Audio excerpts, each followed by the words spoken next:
Good evening, everyone.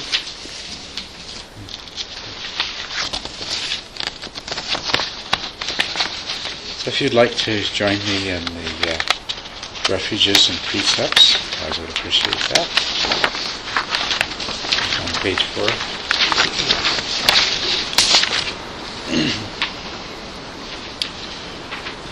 Namo tassa bhagavato arahato sama sambuddhassa. Namo tassa bhagavato arahato sama sambuddhassa.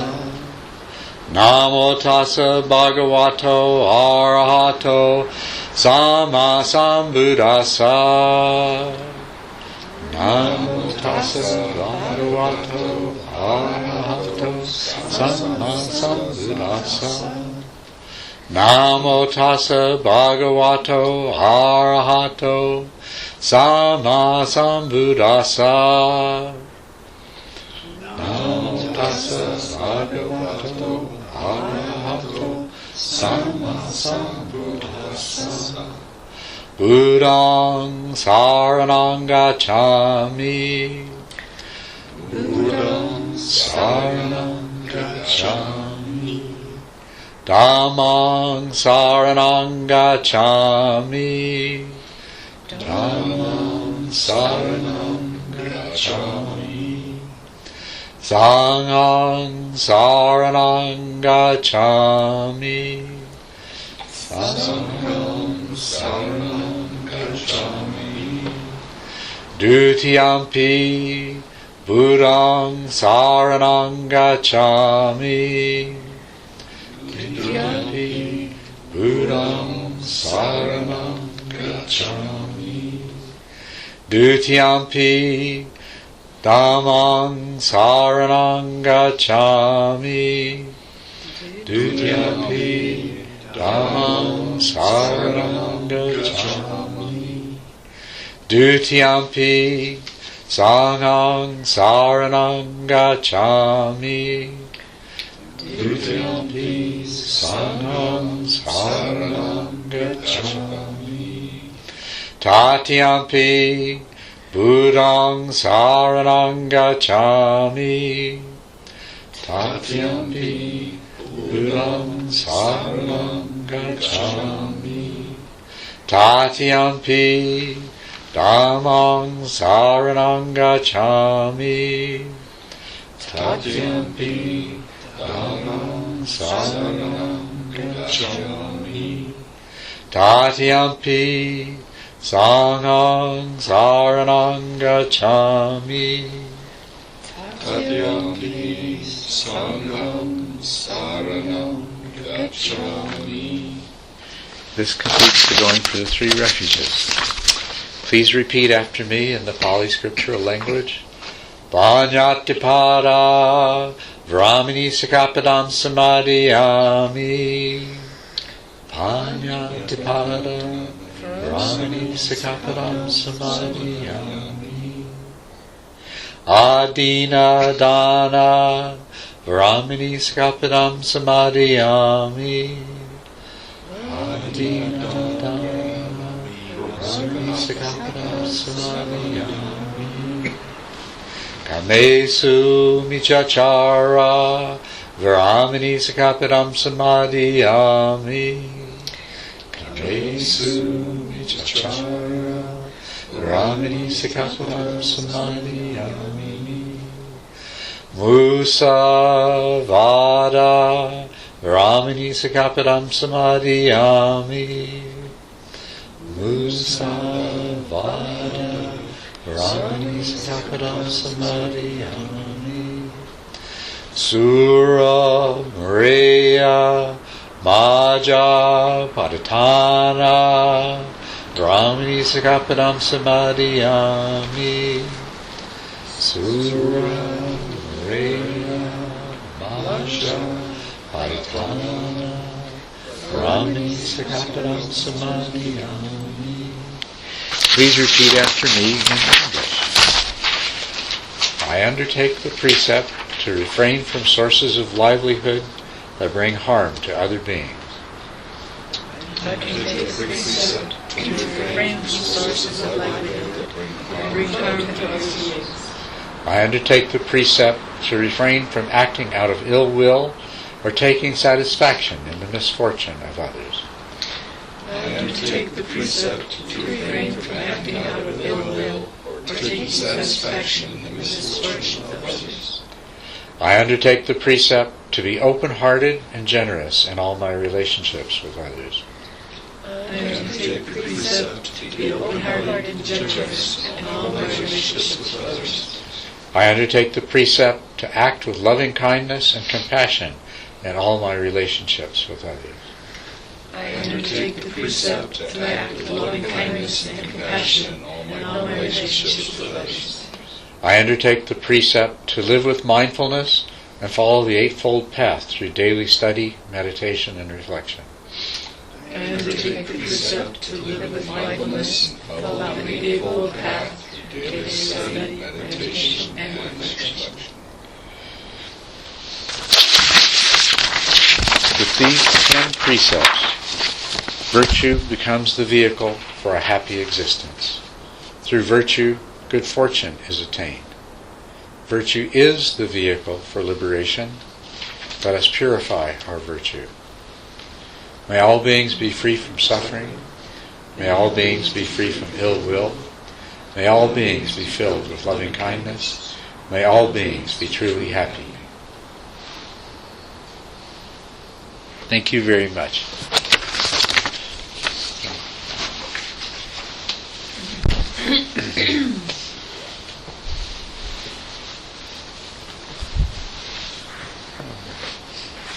So does anyone have anything that they would like to comment on at the moment?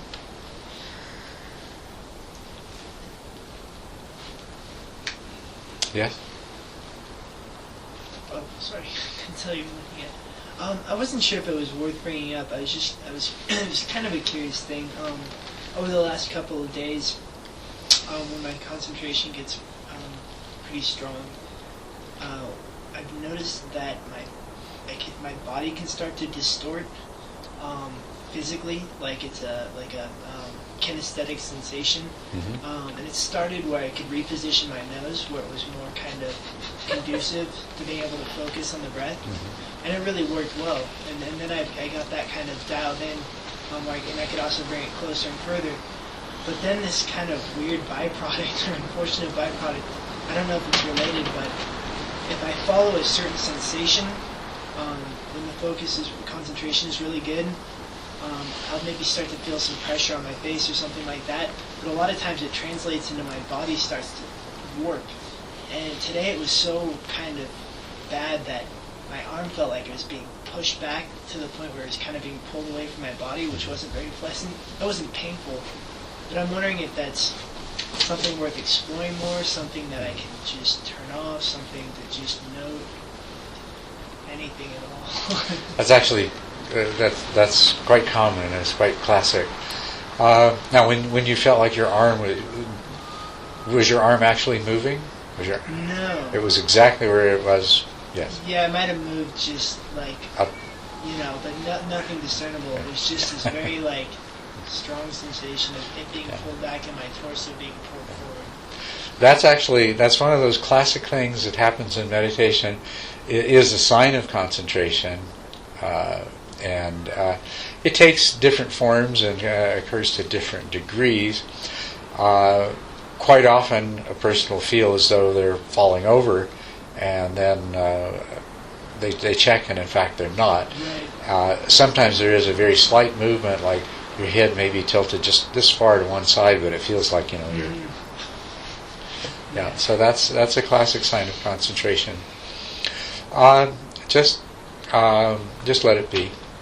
It's not a problem. Just let it be, and it is. It's a sign of deepening concentration. It's a very positive sign, and it is the result of undistractedly attending to the breath. So continue with undistracted meditation on the breath.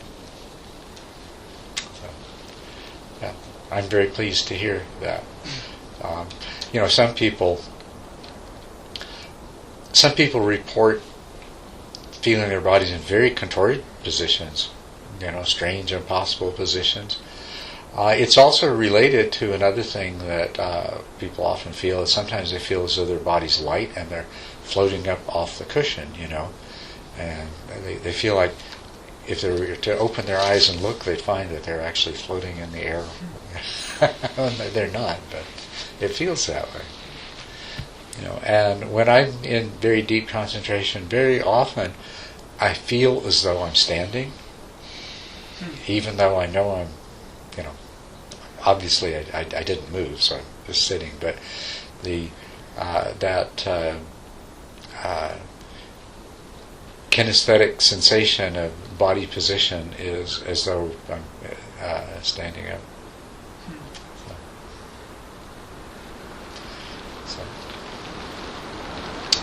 So thank you for mentioning that. Helpful for other people to hear in case they experience something similar, and it is a good sign. I'd like to just say something regarding Adam. I probably won't have the chance to do this, so I'll do it now. Thank you for your notes of keeping this whole thing in mind and moving forward. It's excellent. So I just wanted to get that out. Good. Thank you, Adam. Yeah. I have a question that's more for the future, so maybe it's not appropriate when we're being here now, but I was thinking, I just realized today that it gets really peaceful, being here, and it's getting calm. But one of the reasons is because we don't have to think about anything. Mm-hmm. I don't have to think about job hunting, which is one of the things that's going on in the outside world. And I don't have to think about anything, not even what I'm going to cook for dinner. And so, in a way, I think that's one of the reasons for going on retreat. Mm-hmm. But I just wonder, what happens when you come back? Because I know that kind of thinking changes. It's it uses the mind in a different way. That can cause mindfulness to just scatter, So I was just curious if you have any tips.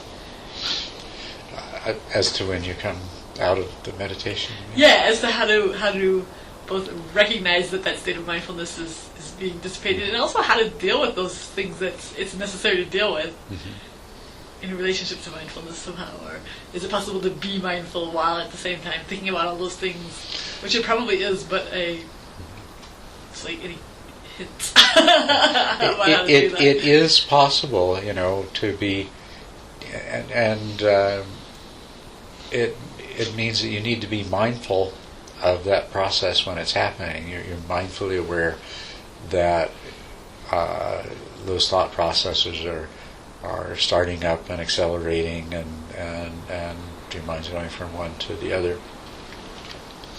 One of the things that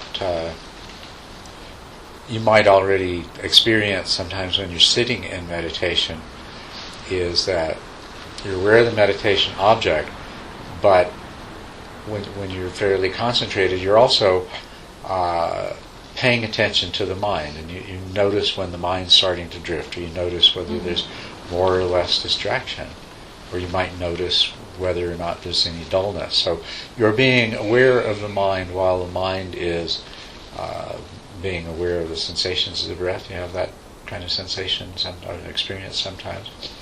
You'll have that more and more. And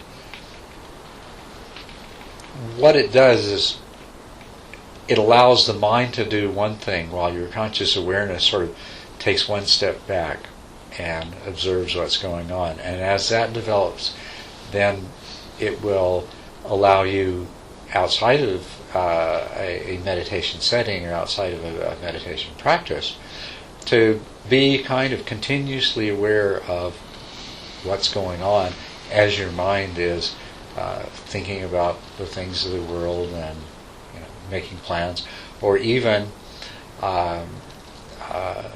talking to people.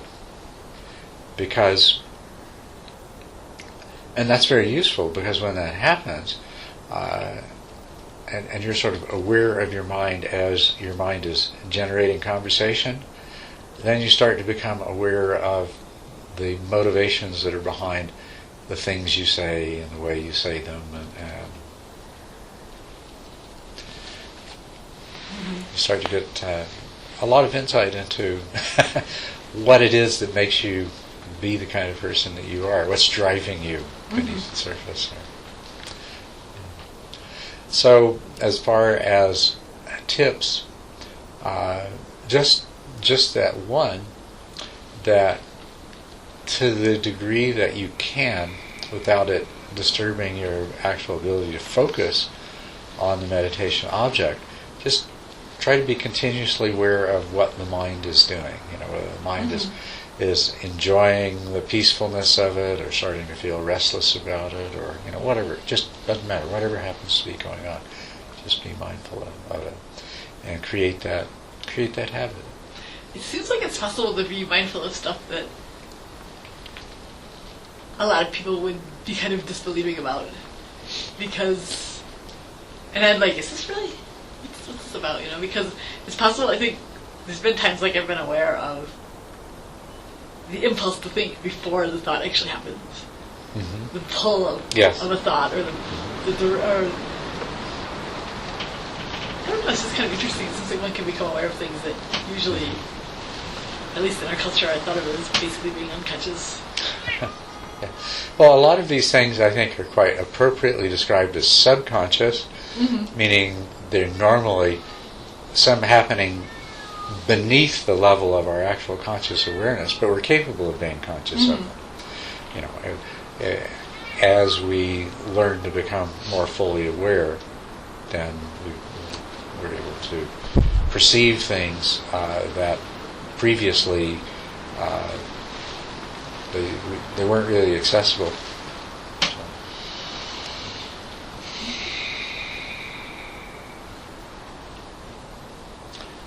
Okay, well, good things here. The other night, when three of you weren't here, we talked some about resistance, laziness, procrastination, which is considered one of the 5 hindrances, and skeptical doubt, which is another one of the hindrances that's closely related to it. And I don't think we necessarily need to talk about those again. But I thought I might talk a little bit about some of the other hindrances which you most likely have been aware of as you've been meditating, and just to get a perspective on them. One of them is, there's 5 hindrances, and I mentioned 2. Resistance, or sloth and torpor as it's normally called, and skeptical doubt. A third one that I'll mention right now is what we call worldly desire, or desire that belongs to the sense realm. And in the technology of in the technical language of Buddhism and meditation, the sense realm means this world that we live in, the world of the senses. So, worldly desire refers to all of those different desires that we have that what makes it a hindrance is that we are so preoccupied with the desires we have related to this perceived world and our place in it.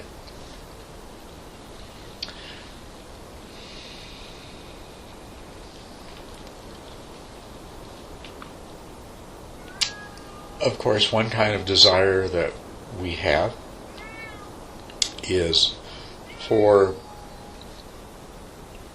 material possessions, and we can really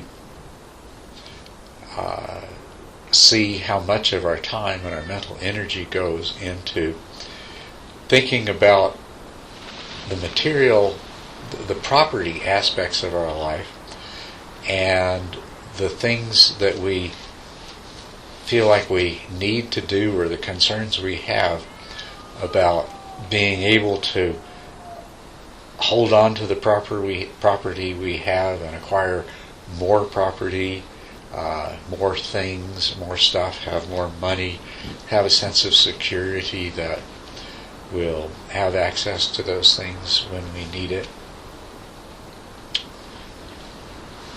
So you can see, as a hindrance in meditation, whenever you find yourself having thoughts about, you mentioned one, looking for a job, that's a thought that comes out of worldly desire, in the sense of, in the particular aspect of the desire for things. But can you sort of see what this covers? The whole gamut of material things in one form or another that we either want or need, and our concerns about obtaining them and holding on to them. And you see how, of course, it's obvious how that's a hindrance in meditation, because you're sitting there trying to concentrate, and these thoughts come up about your projects and your plans and your 201ks and Do they still bother you to this day? As they shrink, they'll be 1.5ks.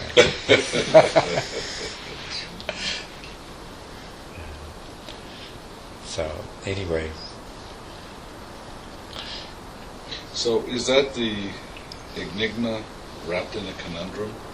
The fact that we are sitting here trying to attain a higher sense of self, plugging in obviously into another universe, but yet having to live on this plane of reality. I mean, that's the conflict, isn't it? In that we are trying to blend the two, it seems to me. Yes. Because there is no this totally or that. I mean, we have to blend them to and sense of honesty. It's finding the path to do that. Now it's interesting that the path the Buddha chose was, he personally gave up all of that stuff, and has been the traditional path of the ordained Sangha, that they give up the things of the world and rely upon alms for their food and robes. Originally, their robes were made out of the discarded cloths of other people. They didn't want them, and they would sew them together. And that's why traditional robes today, at least in Theravadan countries, are made out of patches sewn together, although they're brand new.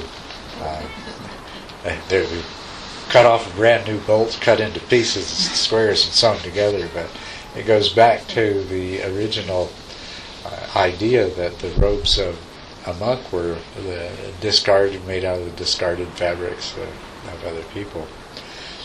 That is one approach. Very few people nowadays are willing to go to that extreme in order to relieve themselves of the concerns related to material objects. Is that because the society doesn't really support it? I mean, in Asia they do, and that they actually do give up these things and live in monasteries and are given free passage anywhere they go and food. And is it just our Western culture doesn't deal with that very well? That's right. And if somebody were to choose that path, they'd just join everyone else sleeping under the freeway overpasses and going to soup kitchens, because there really isn't much alternative. But that is one extreme. And there are all kinds of other. Where do you draw the line? many people will choose to live very simply because they become aware of the degree to which the preoccupation with material things chews up their time and their energy, creates stress, all sorts of emotional things, puts them in situations with the relationships with other people that can become very difficult. And of course, one of the things that's very significant is that your mind formulates an idea that I need this thing or I want this thing, and you become very possessive and attached to it. The longer it takes, the more difficult it is to obtain, the stronger the attachment. And of course, in our modern world, money is the common denominator. So very often the thing that a person wants becomes reduced to having enough money to have the thing that one wants, which very easily becomes having enough money to have the things that one wants. And then that can go beyond the specifically identified, well, I this, and this, to, well, there's always things that I want, so I need more and more money because I'm always going to need more and more things. And you see, the whole point of it is you see how it is a preoccupation, how it begins to dominate the mind, how it begins to condition the mind to a kind of avariceness. And it also tends to close us off, too, from generosity. When you formulate a goal that you're striving towards, which is, this is, I need this much money to have these things, then that really gets in the way of being generous and sharing. It's like it's very hard to give that up when your whole psyche has been focused on obtaining it, and you spend all that time working to obtain it. But I think the point, granting that living in the society that we do and having physical bodies with needs, we can't really very easily forego our concerns with material objects. And most of us are householders, have families, and that brings that requires a whole new level of things, because even if you personally want to live as simply as possible, if you have other people that share resources with you and are dependent upon you in one way or another, then you're including your perception of their needs in that which drives your avariceness. Hope you don't mind if we call it avariceness, because I think it's appropriate to think of it as avariceness, even if you're trying to live as simply as possible, because the connotation is that you're following an inner compulsion to obtain the things that you perceive that you need. So in the world that we live in, and as physical beings in a physical world, a certain amount of avariceness is a necessary part of our mental makeup. We have to be concerned with obtaining material things to some degree.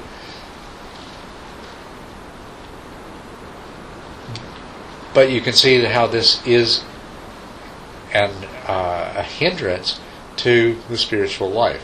In meditation, it's a hindrance because you have these concerns and you go to meditate and you sit down and these thoughts come up and they distract you, and you have to discipline yourself to just let go of them. It's so tempting to think about these things, and so you have to let go of them and bring your attention back until finally they stop intruding. But hopefully that experience in meditation can make you aware of the degree to which preoccupation with those things is a hindrance in the rest of your life as well.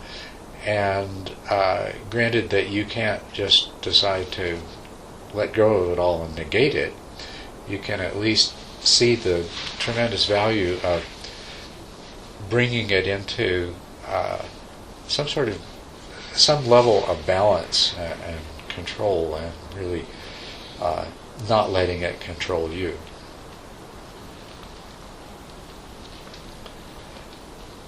So, but that's only one aspect of sense desire, material things. Another one is the pleasures that we experience through our physical bodies in the physical world, and of course the unpleasantness that we also experience that we would like to avoid. And you can see how all of our preoccupations with that too are hindrances in the same way. We experience that in meditation. I'm sure you all know what I'm talking about. You're meditating and you become aware of your preoccupation both in the immediate present and in the same way with those material objects. The preoccupation that you carry over from your regular life into your meditation practice, where thoughts related to this come up. I need to do this to satisfy that desire for pleasure. I need to do this to avoid that source of pain. And it's not just material things, but it's also all of the different kinds of pleasures that we seek and pains that we wish to avoid, of the many different kinds. We're preoccupied with those as well.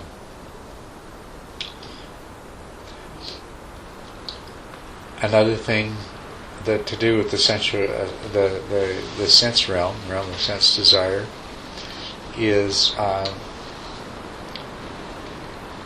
how we are thought of by others. Are we liked? Are we respected?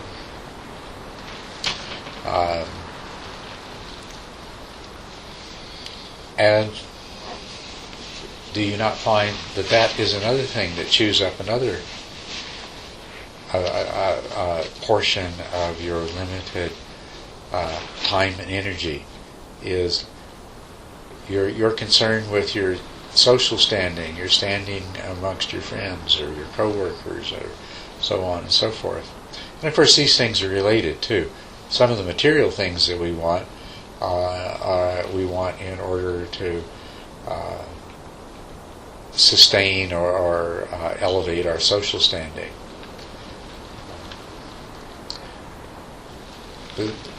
This is another kind of preoccupation that we discover it shows up in the meditation. The things that we have thoughts of are to do with our standing in the world.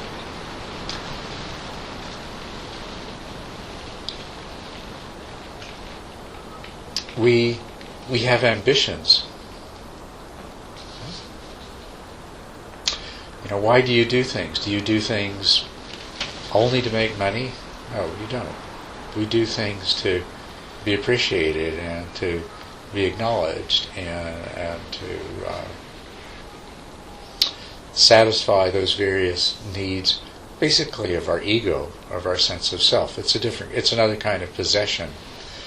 If you think about it, we tend to define ourselves in terms of our various kinds of possessions.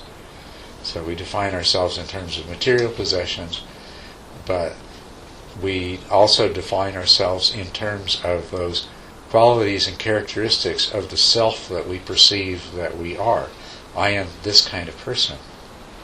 I have these kinds of qualities. I do these kinds of things. And this is another preoccupation that takes up more time and energy. So perhaps it's really clear, if you think about it, how much of your waking hours are probably spent preoccupied with thinking and doing that is just simply regarded as simply related to things of the sense realm, fulfilling desires of the sense realm. And of course we're encouraged by that by everyone else too. This is the norm of the world. You see it intrude in meditation as just those distracting thoughts that come up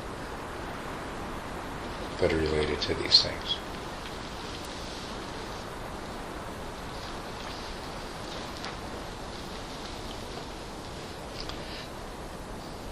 After you've been practicing for a little while, it becomes less so. Your mind calms down. The constant stream of thoughts related to worldly things begins to diminish, become less and less frequent, until at some point they may rarely intrude at all.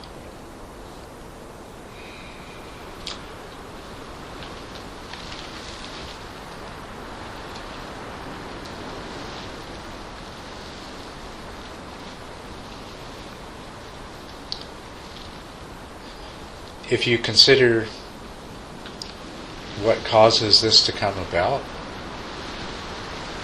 it is your improved skill in sustaining your attention, concentrating your mind more or less single-pointedly on your meditation object that causes this constant stream of thoughts to gradually fade away and become less frequent, less intense. Less distracting. Do you find that? Yeah. Have you found that yet, Katie? No. But that's where you want to go, though, right? Actually, what happens so far with me, because I have a lot of junk in my subconscious, I think, is when I get into a really concentrated state, then something pops up from my subconscious. I have to deal with it. Yeah, and that kind of thing pops up, right? Yeah. What does this suggest to you about what's happening in your subconscious? What does it suggest? Well, it's loosening up. It's my inhibitions that keep it subconscious are weakening, but that doesn't say what happened in my subconscious. Well, I think more importantly what it's telling you is that your subconscious mind really never stops thinking about these things. No. Right? Even when you're fully concentrated. Well, the more fully concentrated you become, then the less so. But if you sort of if you consider, before you sit down to meditate, your mind's filled with all of these thoughts coming one after another, right? Mm-hmm. And you sit down to meditate, and they seem to become less present, except that every now and then a thought emerges fully formed. I mean, if you look at the nature of the thought, it doesn't appear like it's the product of a thought process. It's not something that just started up in that instant that you became aware of it. Right, definitely. It emerges into consciousness as a fully formed thought. Sometimes as a completely new idea. Right? Yeah. And this is common. This is something that's really well known. Some of the most famous discoveries in science, for example, have happened. Somebody's had a problem think about it, and they think about it, and they think about it, and they forget about it, and all of a sudden the solution just pops into their mind. So this shows us that level of the mind where we're consciously aware of the thought processes that are taking place is just the tip of the iceberg, so to speak. And the deeper levels of the mind are always turning away, thinking about these things. Except that the more successful you are in something like a meditation practice, then that does gradually begin to calm down. First at the surface level where it's obvious what's available to conscious awareness, you see the calming there, and you begin to experience some degree of peacefulness there. But then when all of that activity beneath the surface, when that begins to slow down too, then you start to experience a really profound kind of concentration. And that's really what you're after, because as you practice meditation, you say, oh, my concentration is pretty good. And you might say, well, I don't know how I could really deepen it a whole lot more. But you can, in the sense that there is still an awful lot of activity going on out of sight, so to speak. And the evidence of that is these thoughts that, keep showing up. Even when you become fairly concentrated, they keep popping up here and there. They sort of float around the edges of your awareness, and those produce a certain agitation of the mind that once you're able to let go of, then you can go much deeper in your concentration. One of the things that's most important about that is that you are training the part of your mind that has just been going and going and going with this stuff all day long, every day for years and years, to shut it down every now and then. I mean, really that's what we're after when we seek certain kinds of recreation that totally preoccupy our attention. What they do is they cause that part of our mind to quit being so busy with rechurning the same old stuff all the time, over and over again.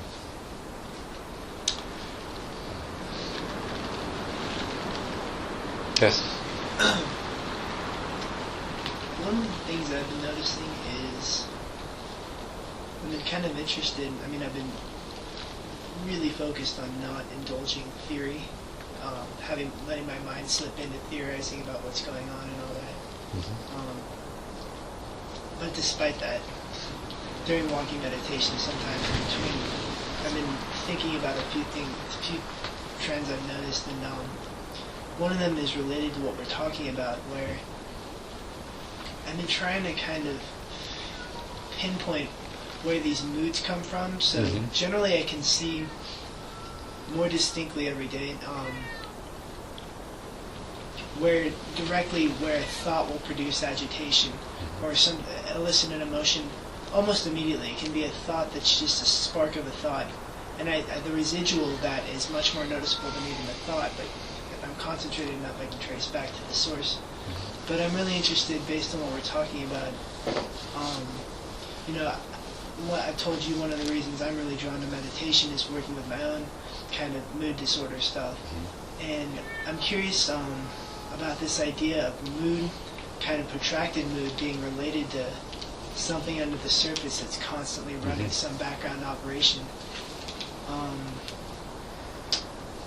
And I guess I was just curious if you could talk a little bit more about that.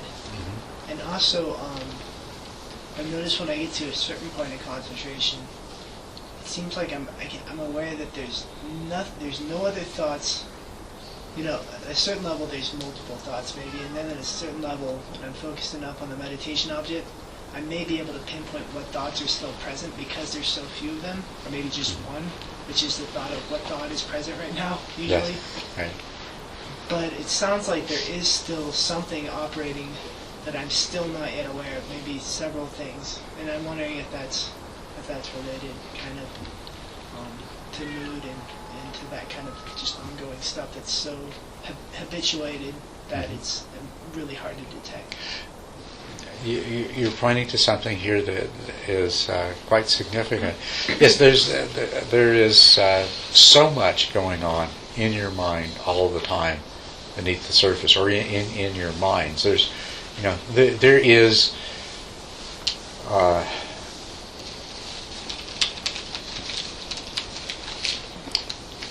Well, what we've been talking about are sort of the obvious preoccupations that everyone has and everyone knows that they have. And we've just been able to see through, what Peggy and I were just talking about, that in fact that's going on even when you're not aware of it at a subconscious level. So the question is, what else is going on all the time at a subconscious level? The fact is that there are all kinds of thought processes that are going on at the subconscious level all of the time, and they're having a tremendous effect that we don't see and appreciate on everything, on how we perceive things, how we respond to things, the decisions that we make, and the moods that we have. Now, most of us know from experience that you get into a particular mental state, and there are thought processes that you're consciously aware of that perpetuate those mental states, that perpetuate those moods, right?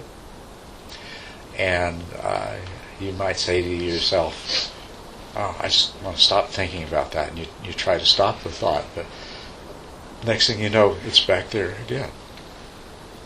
Now that's at the conscious level. So we've already seen one example of things that we're aware of taking place at the conscious level, discovering that they're happening beneath the surface. But where do these thoughts come from, the ones that were at the conscious level? What brought us into that particular mood, mental state in the first place? These same kind of thoughts are going on, and they're maintaining those different moods and mental states.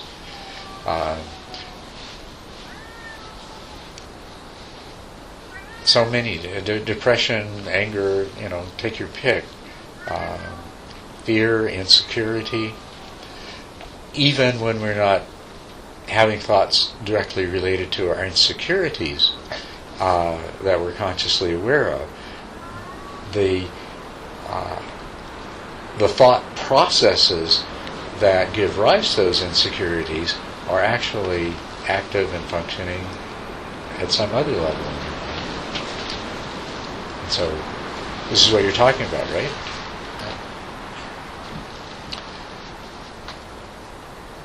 Two things here about what you said. One is what I've just mentioned, that you correctly identified that often the mental states that you're in are the result of processes that are taking place out of sight. But the other thing is that in the process of your practice, you're trying not to necessarily think and analyze, but you're nevertheless having certain insights into the way your mind works, and insights into perhaps why you have the kind of experiences that you do.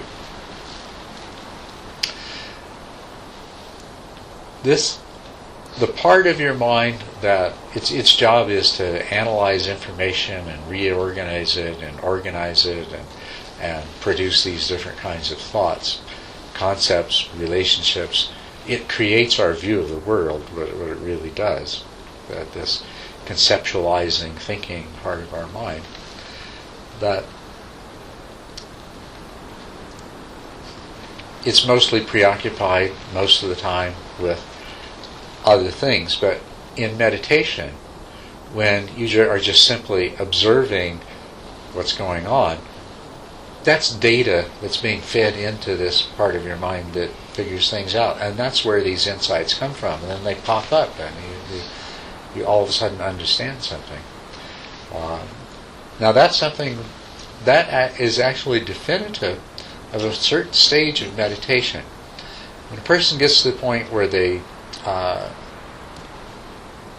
their concentration is good enough that they almost never lose awareness of the meditation object, and in fact they pretty much can always remain primarily focused on it, what tends to happen then is that they have these thoughts emerge in the form of beautifully clear insights into things.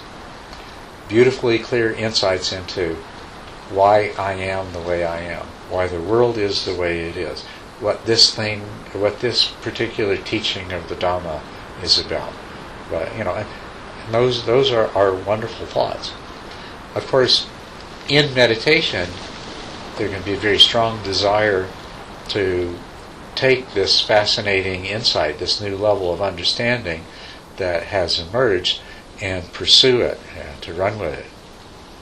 And I'll just warn you what happens when you do that. A really wow idea comes up, and so you decide to go with it, and you explore it, and you've got a great understanding, and you kind of reach the end of where it's going to take you. Okay? And then you say, oh, well, I better go back to meditating on my breath. And you have this sense of restlessness. It's like, well, it's just really hard to go back to doing exactly what you were doing that caused this insight to arise. Have you had that experience? I'm trying to think. I feel like I've had something really similar to that several times, but... Well, it's very common for meditators to some degree or another, allow themselves to spend time engaging in a fascinating thought process. And the interesting thing is that when it comes to a completion, it leaves them with a feeling of restlessness. It's very hard to go back to the meditation object at that point. But the other effect that it has is more ideas will come up. And they also look like wonderful insights. And then there's the temptation to go with this one as well, and then the next one, and the next one. But what I have found, and what other people have found, is when that happens, if you reflect on these later, you'll find out that a lot of them are just kind of trash ideas. And it's a game your mind is playing that's entertain ourselves with interesting things to think about. So that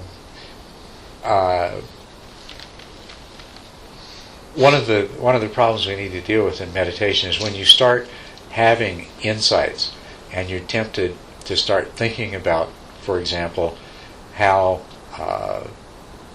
these kinds of subliminal thoughts may be determining your mental states, and you might want to pursue that. That if you allow yourself to do that, then you might get into a pattern where you end up doing more and more thinking and less meditating. I suggest, and these are some very valuable insights that come up, and I suggest that what you do is set them aside and go back to them on another occasion, specifically for that purpose.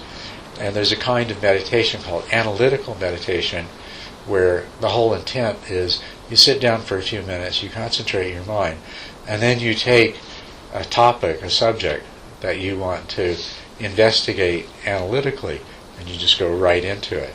And you use the concentration.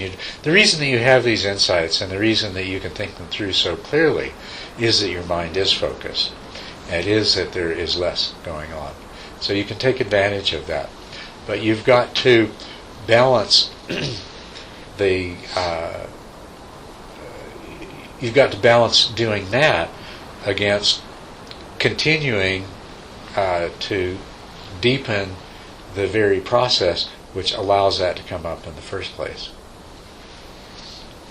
I think I remember you saying, because I remember you mentioning this before now, that if there truly important insights, that you won't forget them.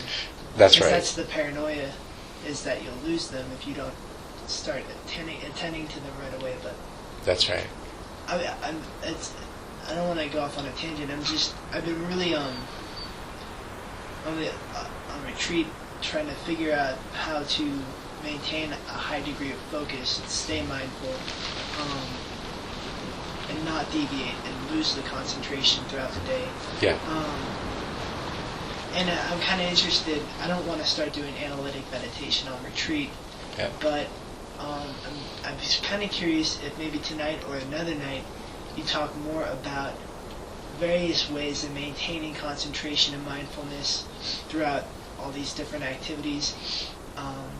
But right now I'm actually just kind of interested in, I felt like I do research and I'm trying to get into graduate school, and it requires you to be attending to your problem of interest pretty much 24 hours a day to be an effective researcher. At least that's how I see effective graduate students operating. And I'm kind of interested in ways to work on ideas, because mindfulness to me, I'm starting to understand it differently as time goes on, but a lot of times it seems to me being completely in the present, or attending to external stimuli, or something that's not related to analytic recursive thought. But it sounds like there is ways to do that where it's still mindful, but you're still theorizing. So how does that differ? How do you do that?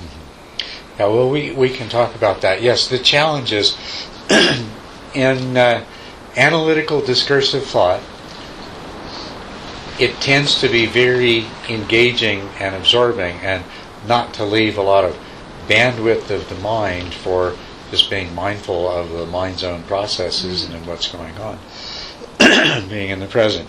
And there's a similar thing that you'll notice, that when you're not talking to somebody, you can have strong mindfulness, and then when you begin having a conversation, it's the same thing. That verbalization tends to make it very difficult to sustain mindfulness. But that's I think the only way that you can, what you really need to do is to be able to bring your practice into your daily life, so that you are able to be mindful even while engaged in those kinds of activities. And so in order to do that, you need to take advantage of the opportunity that you have in things like this retreat and in your daily meditation practice to cultivate that really strong mindfulness at the same time that you're being very focused.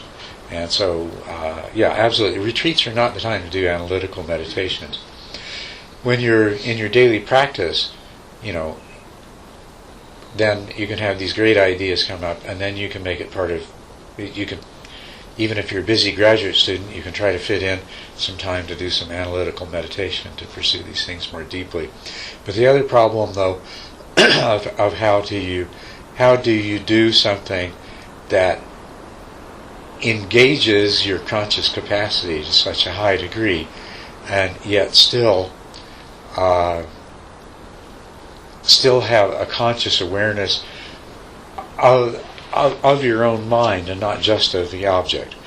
And the only way to do that is to expand the conscious capacity that you bring to the task. And to have the skill of essentially having some part of your awareness that sort of steps back from the rest.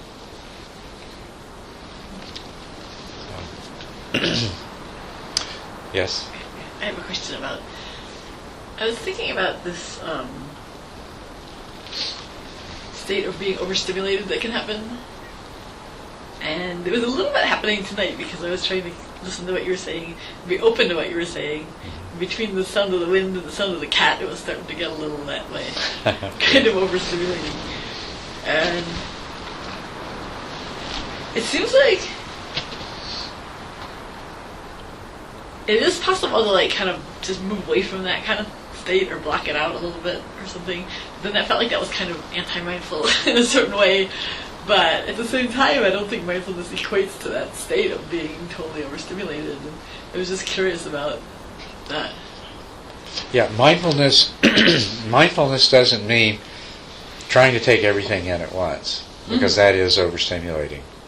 It means having an awareness of what's going on in the present, and there's always so much going on in the present that you can't really absorb it all. Mm-hmm. So what's most important? What's going on in the present?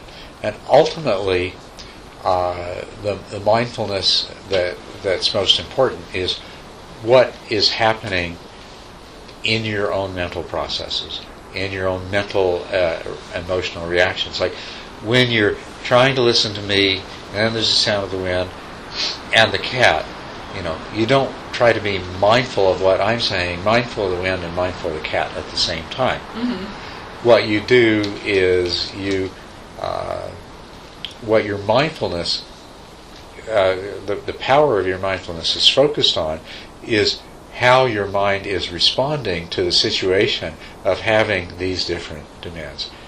So the mental state that is arising in the moment. What is your mind actually doing right now? And through that will come some understanding of why it's doing that. I mean, it's very simple.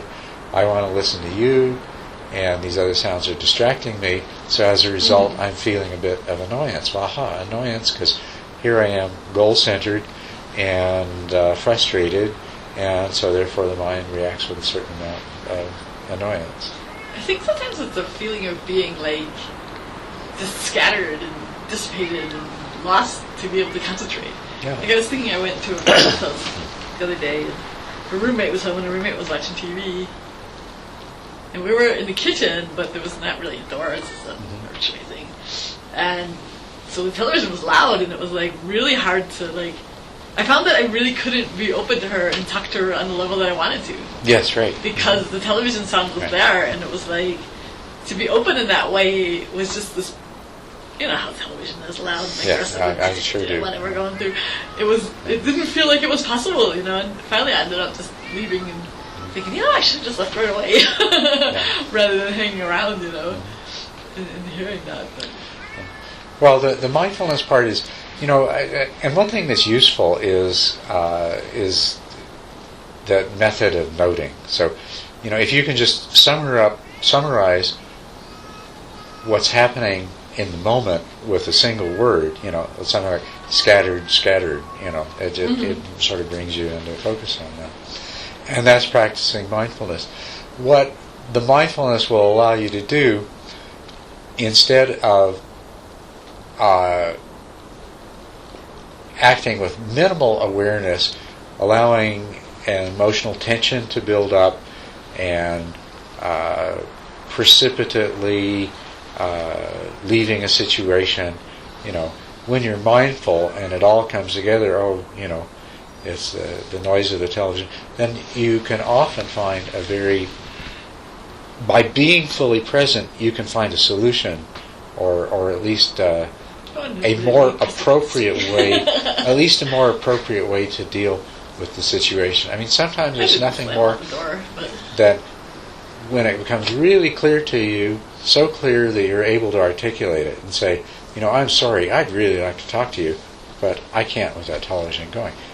And that's so much better than letting a whole lot of irritation build up, and then you... Well, I kind of did talk about it, but she was just kind of can't you just block it out? And then I realized that I couldn't. I realized, I could have a really superficial conversation and just block it out, but I couldn't have a really depth conversation and block it out. But, because this kind of leads to another question, I hope you don't mind. But there's a lot of things that are really similar, but they're not the same. Yes. And I guess what do they call them? Near enemies. Yes, one of the right. things that they sometimes call them. That's right, near enemies. But because there's a state of being really open and aware and mindful, And then there's this thing of kind of being like psychically annihilated. Like being which? Psychically annihilated, like, which is closer to what that overstimulation feels like. Well, it just feels like you're just it feels like getting run over, you know? I mean, literally. Scattered, overwhelmed. I don't think that's, I mean, maybe that sounds exaggerated, but that's the feeling of it, of being like, well, I remember an experience I had that was really painful, and it was like I was gone. Because it was so painful. It was like, literally, I was gone. And that's like a similar state to a meditation state, but it's not the same. It seems different. It seems like one of those close cousin things. Yeah. That feeling of what you're calling psychic annihilation, or that's not mindfulness, but it's something that you can be mindful of. Remember, anytime people talk about mindfulness, they talk about it being non-judgmental, it being just open, accepting, and non-judgmental. And it means there's a certain amount of equanimity. It also means there's a certain amount of non-resistance to. So it's just seeing what's there, seeing that your mind is scattered all. That may be all you can see, as your mind is so dissipated by what's going on that you can't see anything else. But if you can just have that taste of equanimity and identify, oh, this is the state that's happening, and hold on to that.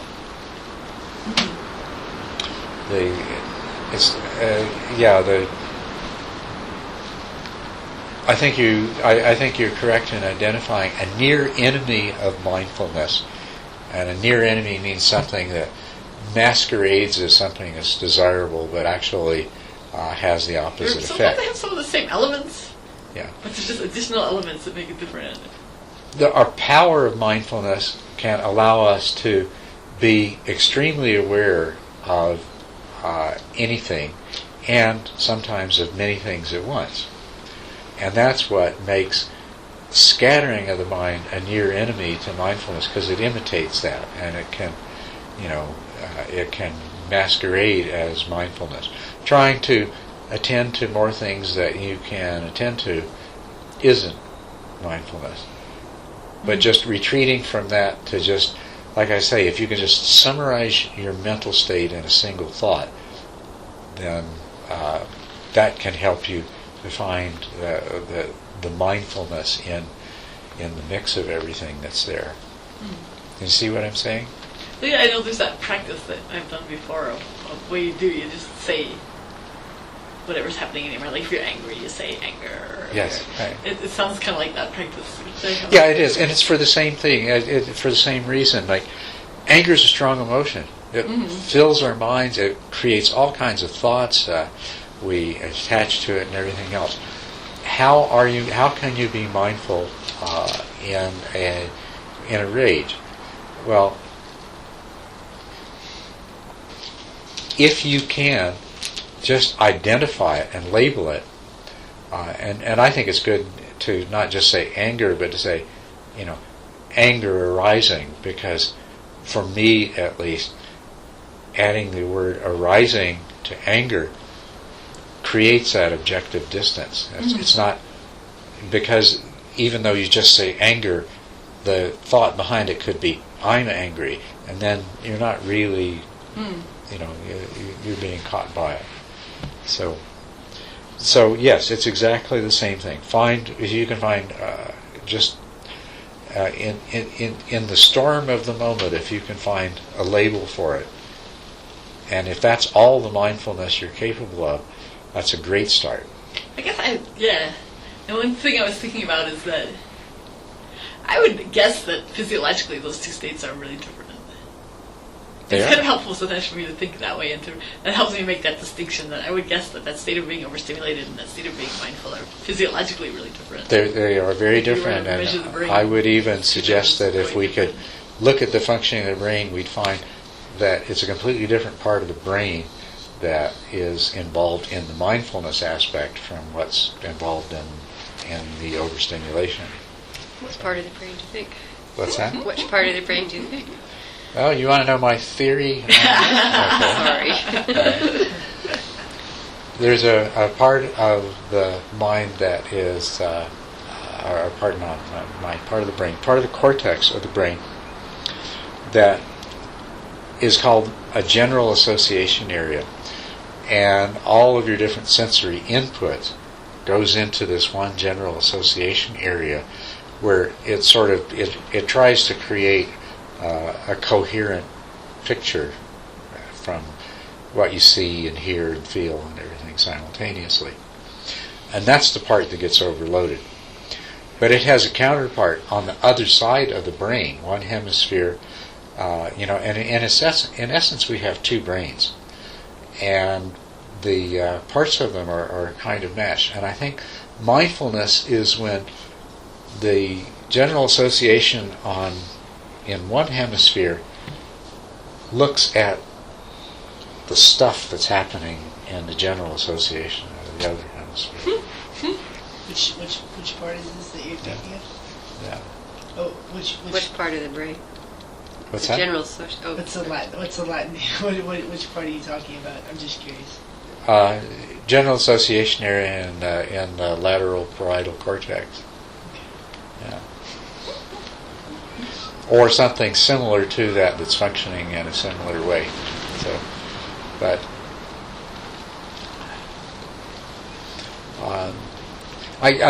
the core idea has less to do with which particular part of the brain, but the bicamerality of it. That one side can monitor what's going on the other side. Are you familiar with Marvin Minsky's Society of Mind? I recommend that to you before you start. Out of the retreat. Before you start graduate school, Society of Mind, and he talks about A brains and B brains, and I think that some of the things that we do in meditation are cultivating different parts of the brain, different mental functions in that way. So I think mindfulness is really one part of your mind based in one part of your brain, monitoring what's going on somewhere else, perhaps even everywhere else.